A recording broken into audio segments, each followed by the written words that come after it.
SS news चॅनलला subscribe करा, bell आयकॉनवर क्लिक करा। एसएस न्यूजच्या बातम्या पहा आपल्या मोबाईलवर।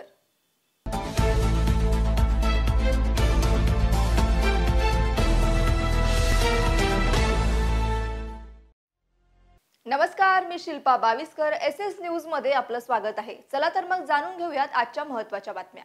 उल्हासनगर खेमानी परिसरात असलेल्या अमरधाम चौकात तब्बल 7,40,000चा मुद्देमाल जप्त करण्यात आला असून 4 चाकी वाहनातून महाराष्ट्रात प्रतिबंधित असलेल्या राजनिवास पान मसाला गुटखा जप्त करण्यात आलाय।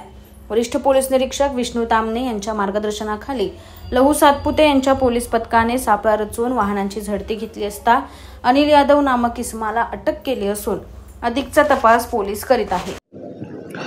25 तारखेला तपास पथकाचे PSI सातपुते आणि त्यांचे सहकारी पेट्रोलिंग करत होते।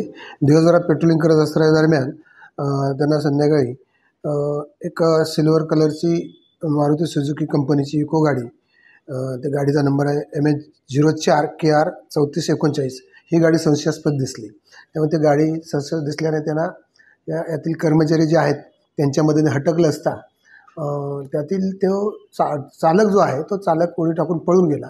त्याच्यासोबत जो दुसरा अनिल जेठाराम यादव हे सोबतच होतं, त्याच्या गाडीत बसलेलं तर त्याला ताब्यात घेऊन याबाबत विचारपूस केली असता त्याने त्याच्यामध्ये प्रतिबंधित गुटखा असल्याचं सांगितल्यामुळं तो पोलिसला आणून त्याच्यावरची पुढची कारवाई केलेली आहे। सदरचा गुटखा जवळजवळ 7,40,000 रुपयाचा आहे आणि त्याचं पंचनाम्याने ताब्यात घेतलेला आहे। एसएस न्यूज चॅनलला सबस्क्राइब करा, बेल आयकॉनवर क्लिक करा।